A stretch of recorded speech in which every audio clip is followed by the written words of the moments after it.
हर रोज़ मैं उठता हूँ, ये सिर्फ टाइटल नहीं बल्कि वो सच्चाई है जिससे मैं रोज़ जूझता हूँ। ख़यालातों के पंख जो मुझे कुछ करने की प्रेरणा देते हैं, लेकिन बिखराव भी बहुत देते हैं। ये बिखराव बारी नहीं होता है बल्कि ये हमारे दिमाग में होता है।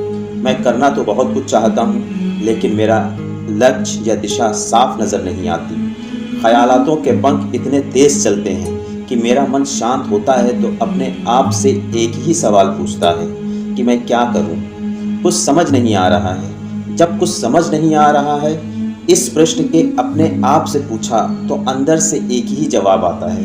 मैं हर रोज़ उठता हूँ इस उठने की उम्मीद से कि मैं सुबह इस वक्त उठूँगा कि मैं तहज्जुद की नमाज के साथ फजर की नमाज भी पढ़ूँगा और फिर मैं अपने काम को एक सिस्टमैटिक ढंग से करूँगा और मेरा पूरा दिन मेरे बनाए हुए गोल को अचीव कर लेगा। एक सूफ़ी स्कॉलर जनाब सैयद सरफराज अहमद शाह रहमतुल्लाह अलैह साहब के ऑडियो बुक को एक लंबे समय से सुन रहा हूँ। सुनने के पीछे की वजह बहुत सी है, इसको मैं आपके साथ फिर कभी शेयर करूँगा।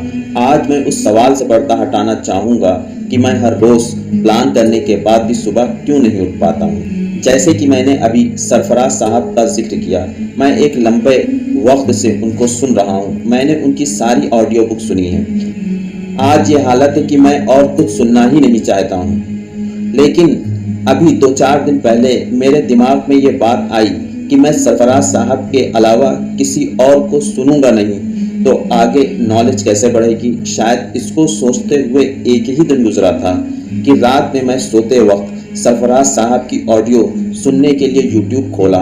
वहाँ से एक आवाज़ सुनाई दी। उसके पहले ही शब्दों में कुछ ऐसा था कि मैं न चाहकर भी उस आवाज़ को बंद न कर सका और मैंने उस पूरी ऑडियो को सुना। उस ऑडियो को सुनने के बाद पता चला ये तो सारी बातें वही बता रहा है जो मैं झेल रहा हूँ। यही सब कुछ तो मेरे साथ हो रहा है। हालांकि इससे सुनने के बाद ऐसा कुछ नहीं हुआ कि मैं अपने आप को बदल पाया, लेकिन उस दिन से मुझे वो आवाज़ अच्छी लगने लगी। हालांकि आवाज़ में मेरी कोई दिलचस्पी नहीं थी, मेरी दिलचस्पी उन शब्दों में थी जो मुझे आईना दिखा रही थी। मेरे लिए जानना ज़रूरी हो गया था कि ये शब्द किसके हैं, तो पहली ही नज़र जब हेडिंग्स पर पड़ी तो लिखा था नेपोलियन हिल्स। हालांकि उनका नाम पहले भी सुन रखा था, लेकिन इन शब्दों ने मुझे उनका फ़ैन बना दिया।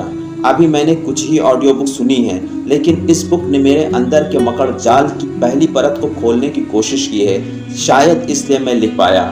अब चलते हैं उसी टॉपिक की तरफ जो का शीर्षक है हर रोज़ मैं उठता हूँ।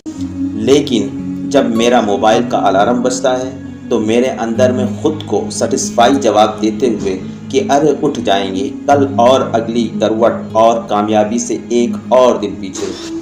ऐसा नहीं है कि यह मैं 2-4 दिन या महीने से कर रहा हूँ, बल्कि ये सालों से ऐसा ही करता चला आ रहा हूँ। हर रोज़ जब मैं सुबह उठता तो मन में पछतावा होता, बेचैनी होती कि मैं सुबह नहीं उठ पाया।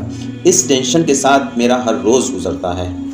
जब सुबह की शुरुआत नकारात्मक सोच के साथ हो तो पूरा दिन नकारात्मकता से ही भरा रहता है। मैं सुबह ना उठ पाने की बेचैनी और कामयाबी के लक्ष्य को हर रोज़ एक कदम पीछे खिसकता देख जिंदगी में बेचैनी बढ़ती चली गई और आज भी उसी रास्ते पर हूँ। इस बेचैनी भरी जिंदगी के ख्यालातों को फिर कभी साझा करूँगा।